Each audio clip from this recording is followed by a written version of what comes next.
స్వరము, క్రీస్తు రాకడ స్వరము, క్రీస్తు రాకడ స్వరము, క్రీస్తు రాకడ కొరకై నిన్ను సిద్ధపరచు స్వరము, క్రీస్తేసు రాకడ కొరకై సిద్ధపరచే స్వరము. వినుమా, వినిపించుమా, కనుమా, సిద్ధపడుమా. క్రీస్తు రాకడ స్వరమును కార్యక్రమను వీక్షిస్తున్న ప్రియులకు ప్రభువైన యేసుక్రీస్తు నామంలో నా హృదయపూర్వక వందనాలు తెలియజేస్తా ఉన్నాను. ఈ సమయంలో దైవజనులు ఎం రత్నకుమార్ గారు దైవవర్తమానం అందిస్తారు. ముందుగా చిన్న ప్రార్థన చేసుకుందాం. పరిశుద్ధ ప్రేమ కలిగిన తండ్రి, దయగల యేసయ్య, నీ ఘనమైన శ్రేష్టమైన పాదాలు కొందనాలు స్తోత్రాలు చెల్లిస్తున్నాను ప్రభా. ఈ క్రీస్తు రాకడ స్వర కార్యక్రమాన్ని మీరే ఆశీర్వాదకరంగా జరిగించండి. మీ దాసులు మీరు బలపరిచి వాడుకోండి. అనేక ఆత్మరక్షణ కార్యక్రమం కొరకై ఈ పని జరిగినట్లుగా సహాయం చేయండి. నీ నామానికి మహిమ తెచ్చుకొని మని యేసు నామమున అడిగి వేడుకొని ప్రార్థిస్తున్నాం తండ్రి, ఆమేన్. రాకడ స్వరము, క్రీస్తు రాకడ స్వరము, క్రీస్తు రాకడ స్వరము, క్రీస్తు రాకడ స్వరము. మన ప్రభువును రక్షకుడునైన యేసయ్య పరిశుద్ధమైన నామమున క్రీస్తు రాకడ స్వరం కార్యక్రమం వీక్షించుచున్న ప్రియ వీక్షకులైన మీ అందరికీ నా హృదయపూర్వక వందనాలండి. బాగున్నారా ప్రియులారా? చాలా సంతోషం మిమ్మల్ని అందరినీ ఈ రీతిగా కలుసుకోవటం, మనందరం కలిసి దేవుని వాక్యాన్ని ధ్యానం చేసుకోవటం చాలా సంతోషకరంగా ఉంది. మీరు ఈ కార్యక్రమాల కొరకు ఎంతో ఆశతో ఎదురు చూస్తున్నదికై, ప్రార్థన చేస్తున్నదికై నా హృదయపూర్వక వందనాలు. ఈ కార్యక్రమాల ద్వారా దేవునికి మహిమ కలగాలి, వీక్షించుచున్న ప్రతి ఒక్కరూ దీవించబడాలనే ఆశతో ఈ కార్యక్రమాలు నిర్వహించబడుతున్నాయి. యూట్యూబ్లో కూడా లభ్యమవుతాయి వర్తమానాలు. కాబట్టి యూట్యూబ్లో కీర్తన ఛానల్ గుంటూరు రత్నకుమార్ అని గనక మీరు సెర్చ్ చేసినట్లయితే ఈ కార్యక్రమాలు మీకు లభ్యమవుతాయి. ఇతరులకు పరిచయం చేయండి, వారు కూడా దీవించబడినట్లు సహకరించాలని మనవి చేస్తున్నాను. మంచిది. మనము ఆత్మఫలము అనే విషయాన్ని గురించి ధ్యానం చేస్తూ ఉన్నాం. పరిశుద్ధ గ్రంథం నుంచి గలతీయులకు రాసిన పత్రిక 5వ అధ్యాయం 22వ వచనంలో ఈ వాక్య భాగాన్ని మనం చదువుతూ ఉన్నాం.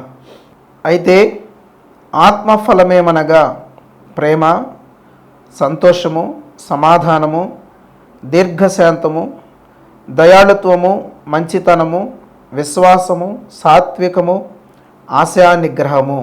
నాతో పాటు మీరు కూడా చదివినందుకై హృదయపూర్వక వందనాలు. మీరు వాక్యం పట్ల చాలా ఆసక్తి కలిగినందుకై నేను సంతోషిస్తున్నాను. మంచిది.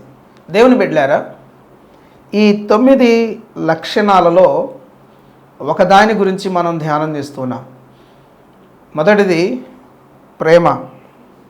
ఈ ప్రేమను గురించి మనము ధ్యానం చేస్తూ కొరింథీయులకు రాసిన మొదటి పత్రిక 13వ అధ్యాయంలో అపోస్తలుడైన పౌలు గారు ప్రేమ యొక్క గుణగణాలు, ప్రేమ యొక్క లక్షణాలు, ఏమి చేస్తుందో ఏమి చెయ్యదో ఆ సంగతులను గురించి చాలా స్పష్టంగా, చాలా వివరంగా అక్కడ వ్రాయటం అనేది మనందరికీ తెలిసిందే. ఆ అధ్యాయాన్ని ప్రేమ అధ్యాయం అని పిలుస్తారు. దానిలో నుంచి మనం ప్రేమ యొక్క లక్షణాల గురించి ధ్యానం చేస్తూ వస్తున్నాం.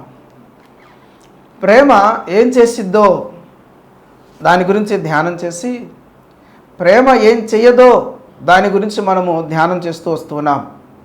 ఈ రోజున మరికొన్ని విషయాలు మనం ధ్యానం చేద్దాం. ఒకసారి కొరింథీయులకు రాసిన మొదటి పత్రిక 13వ అధ్యాయంలో 5వ వచనాన్ని మనం కొనసాగిస్తూ, అమర్యాదగా నడువదు, స్వప్రయోజనమును విచారించుకొనదు. ప్రేమ ఏం చేయదో అని అపోస్తలుడైన పౌలు గారు ఇక్కడ తెలియచేస్తూ మాట్లాడుతున్న మరొకటి 5వ విషయం ఏమిటి అని అంటే, స్వప్రయోజనమును విచారించుకొనదు అని చెప్పి ఇక్కడ పౌలు గారు ప్రేమను గురించి మాట్లాడుతున్న మాటలు మనకి కనబడుతున్నాయి. ప్రియులారా, సహజంగా ప్రతి మానవుడు కూడా స్వప్రయోజనాన్ని ఆలోచన చేసే ఏ పనైనా చేసే పరిస్థితి లోకంలో మనకి బాగా కనబడుతుంది. ఏం చేసినా కూడా నాకేంటి లాభం అనేదే కానీ వేరే ఆలోచన ఎక్కడా కూడా మనకి కనబడట్లేదు.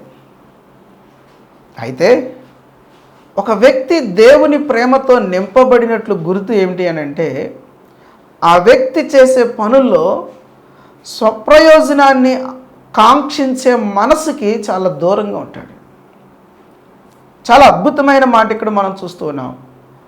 పౌలు గారు ఇక్కడ అంటున్నారు, స్వప్రయోజనమును విచారించుకొనదు.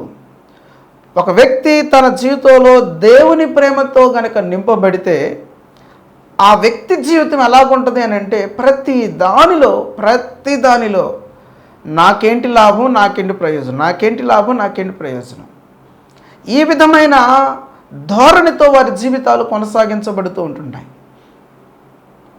కానీ దేవుని ప్రేమతో నింపబడిన వ్యక్తి జీవితంలో ఇటువంటి పరిస్థితులు కనపడవు. వారు స్వప్రయోజనం విచారించుకొనకుండా ఎదుటి వ్యక్తి ప్రయోజనాన్ని, దేవునికి మహిమను కాంక్షించే పరిస్థితులతో తమ జీవితాన్ని ముందుకు కొనసాగించుకుంటూ ఉంటారు. ప్రియమైన సోదరి సోదరులారా, మనము మారు మనసు పొందామని చెప్పుకుంటూ, బాప్తిస్మం తీసుకున్నామని చెప్పుకుంటూ, ప్రభు బలలో పాలు పంపులు పొందుకుంటున్నామని చెప్పుకుంటూ, మేము ప్రార్థనలు చేస్తున్నాం, మేము దేవుని వాక్యాన్ని చదువుతున్నామని చెప్పుకుంటూ కూడా కేవలం ఏమి చేసినా కూడా ప్రతి దానిలో కూడా స్వప్రయోజనమును విచారించుకునే మనసు కలిగి ఉంటే, ప్రియమైన దేవుని బిడ్డలారా, ముందుగానే అపోస్తలుడైన పౌలు గారు చాలా అద్భుతమైన మాటలతో ఈ అధ్యాయాన్ని ప్రారంభించారు కదా. ఏమన్నారు? మనుషుల భాషలతోనూ దేవదూతల భాషలతోనూ నేను మాట్లాడినను, నేను ఎన్ని భాషలు మాట్లాడగలిగిన వ్యక్తినైనా సరే ప్రేమ గనక లేని వాడనైతే నేను వ్యర్థుడను అంటున్నాడు. ఇంకా ఏమంటున్నాడు? ప్రేమ లేని వాడినైతే మ్రోగేడు కంచును గనగనలాడు తాళమున యందును ప్రవచించు కృపావరము కలిగి మర్మములన్నీయు జ్ఞానమంతయు ఎరిగిన వాడనైనను కొండలను పెకలింపగల పరిపూర్ణ సౌందర్యం గలవాడనైనను ప్రేమ లేని వాడనైతే నేను వ్యర్థుడను. నిలబడి మర్మాలు చెప్పగలిగిన వ్యక్తులుగా ఉండుండొచ్చేమో, సేవకుని కంటే ఎక్కువ వాక్యం తెలిసిన వ్యక్తులుగా ఉండుండొచ్చేమో.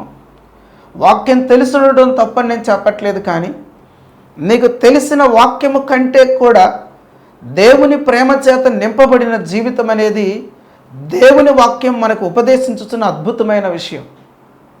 దేవుని పిల్లలుగా మన జీవితాల్లో దేవుని ప్రేమ తొణికిసలాడుతూ ఉండాలి.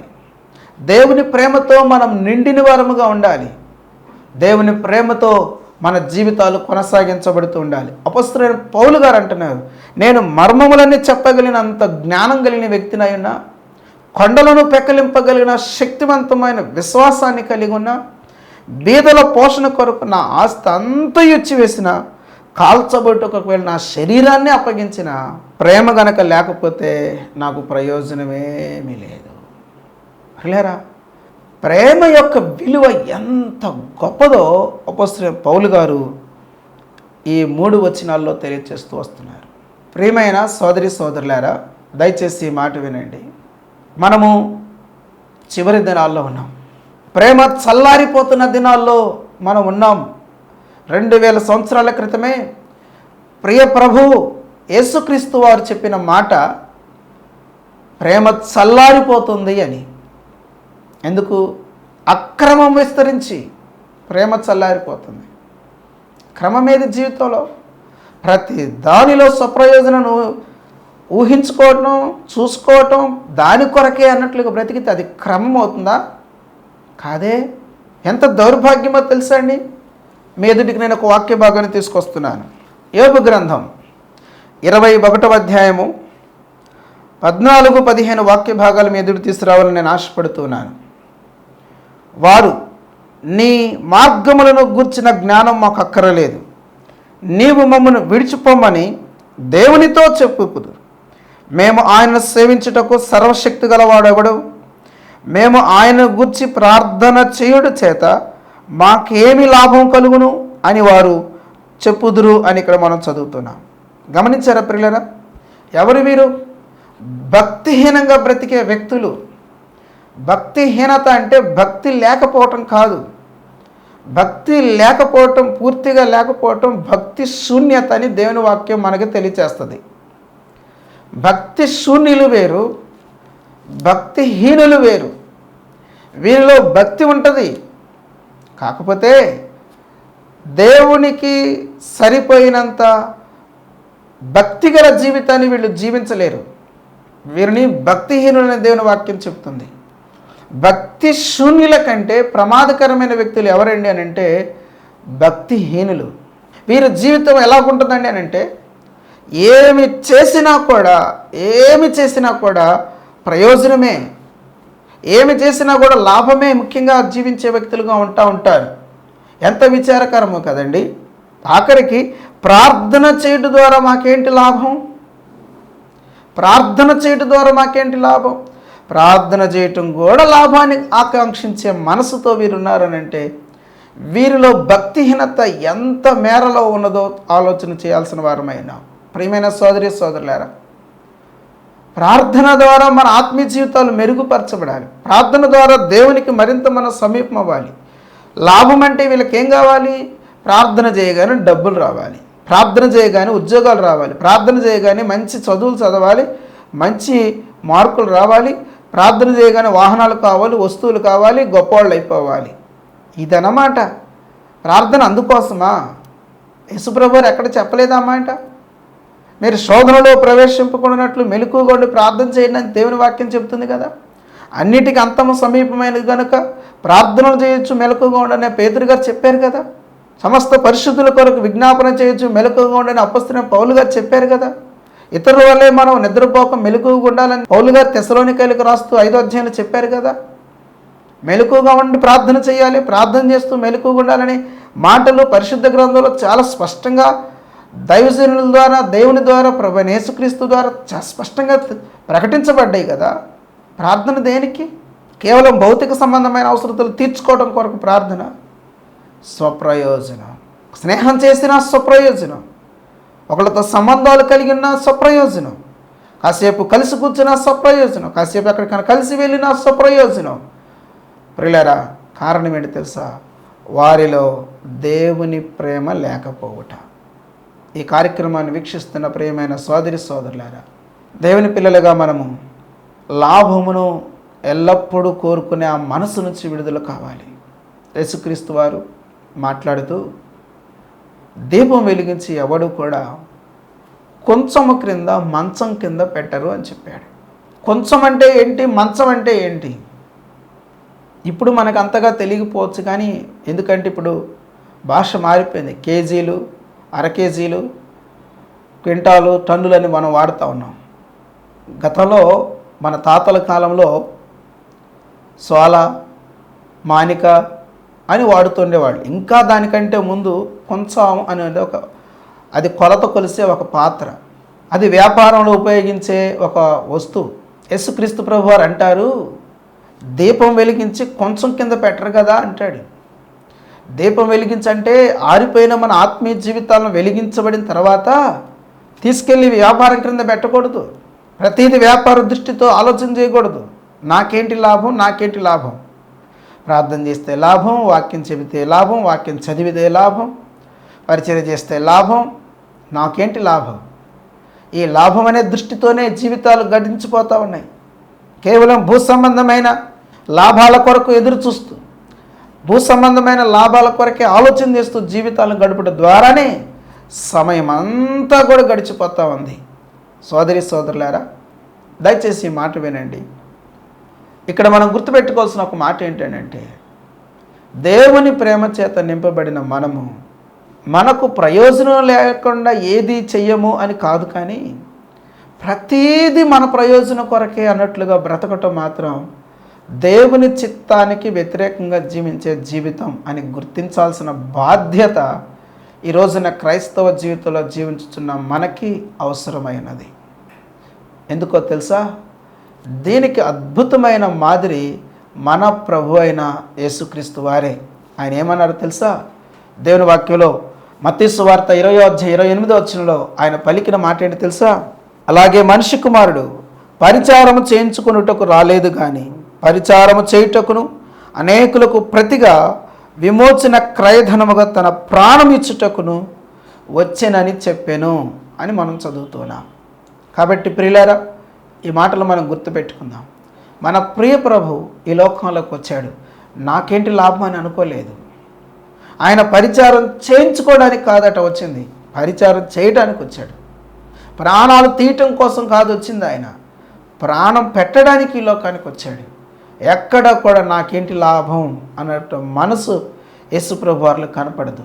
దాని గురించే యోహాను సువార్త 3:16 చదువుతాం.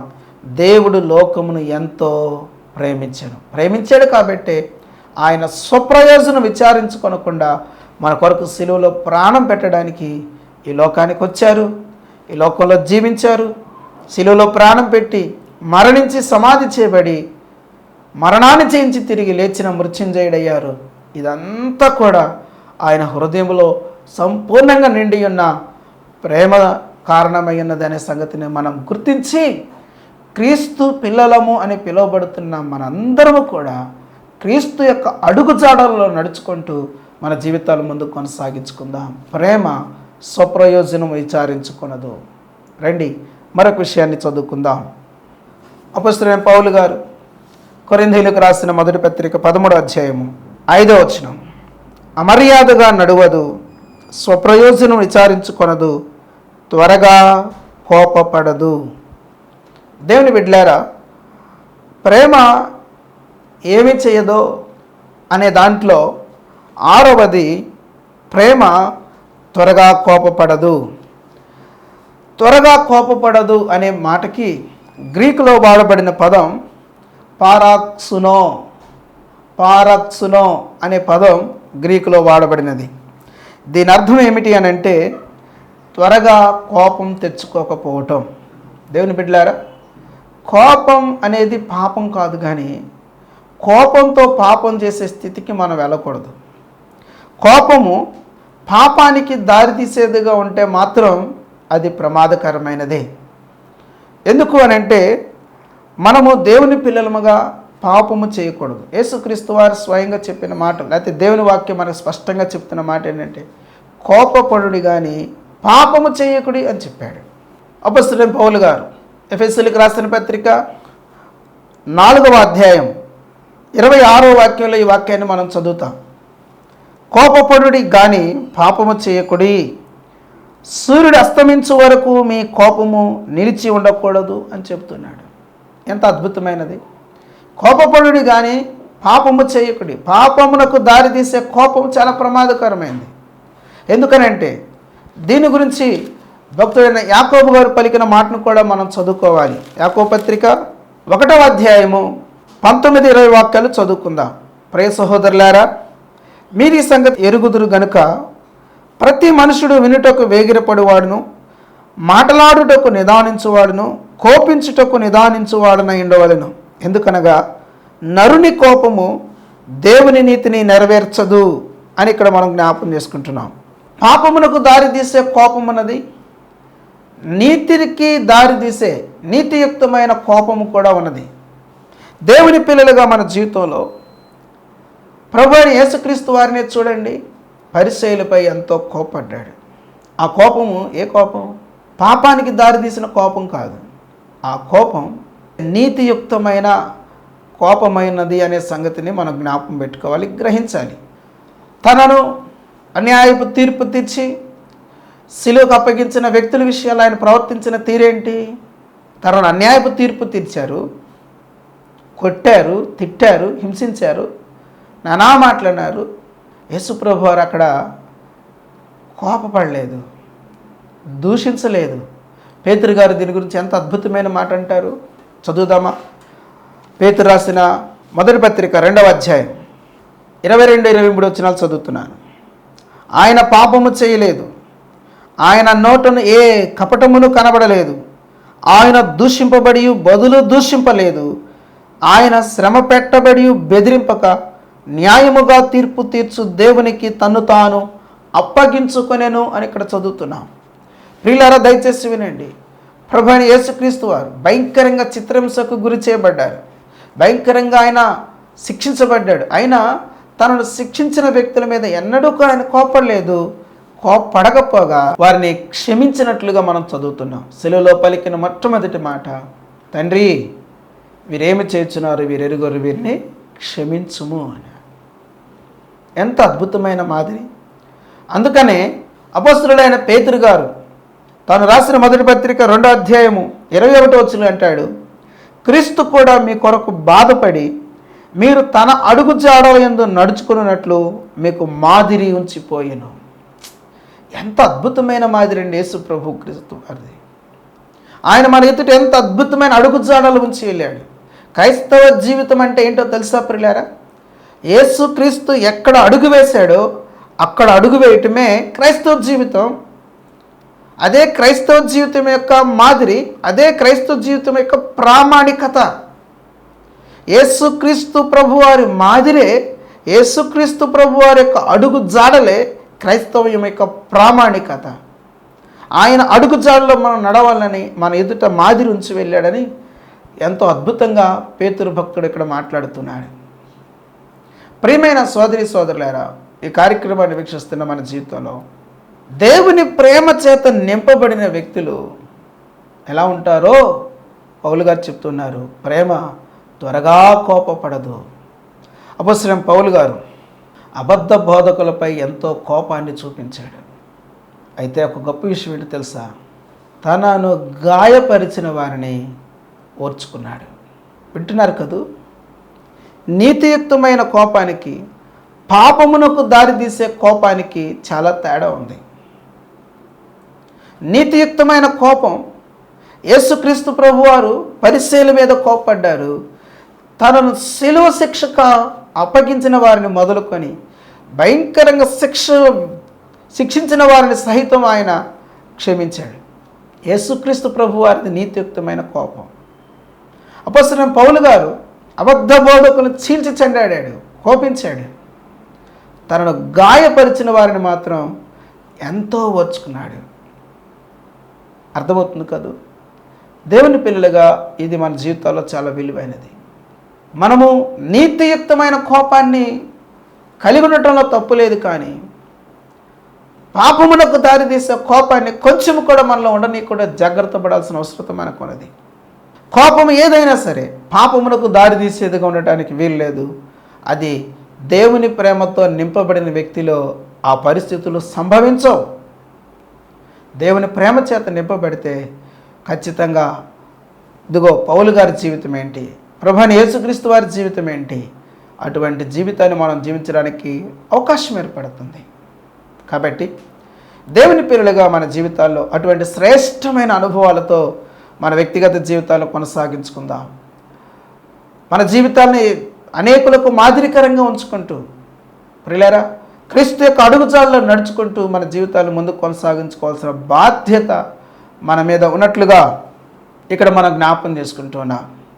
మనం ఇందాక యాకోబు పత్రికలో చదువుకున్నాం, నరుని కోపము దేవుని నీతిని నెరవేర్చదు అని. దేవుని నీతి, అసలు నీతి అంటే అర్థం ఏంటి?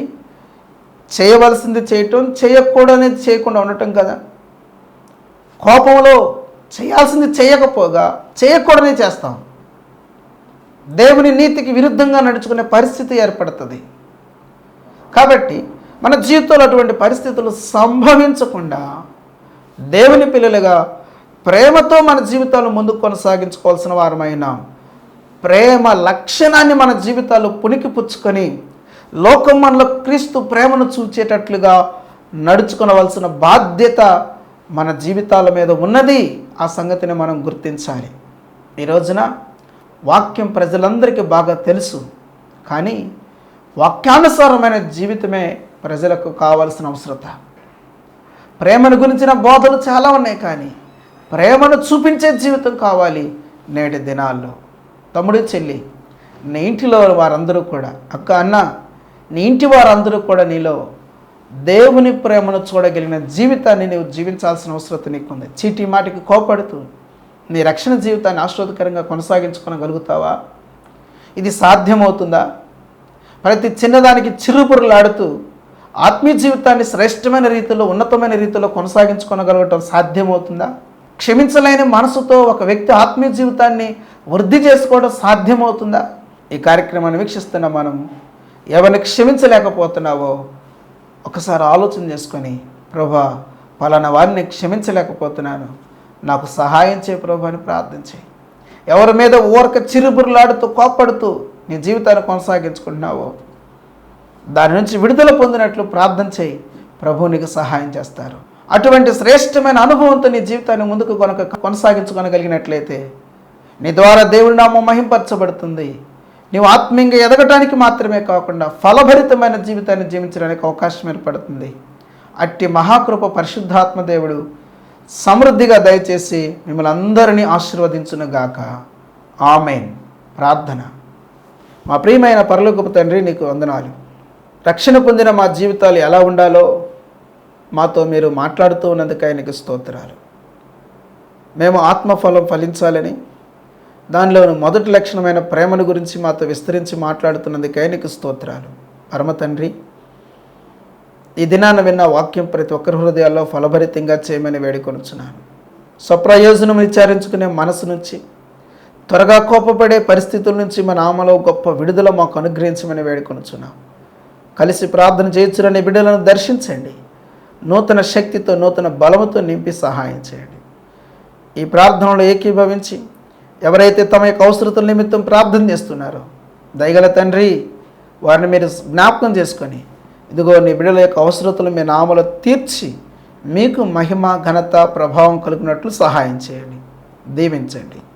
ప్రార్థన ఆలకించి అంగీకరించమని యేసయ్య ఉన్నత నామమున ప్రార్థన చేసి అడిగి వేడుకొనుచున్నాం తండ్రి. ఆమేన్.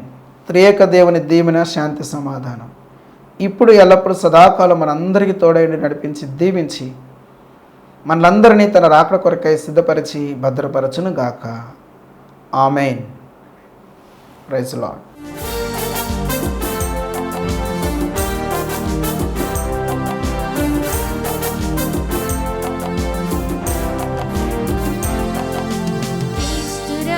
స్వరము క్రీస్తురాకడ స్వరము, క్రీస్తురాకడ స్వరము, క్రీస్తురాకడ స్వరము, క్రీస్తురాకడ కొరకై నిన్ను సిద్ధపరచు స్వరము, క్రీస్తేసురాకడ కొరకై సిద్ధపరచే స్వరము. వినుమా,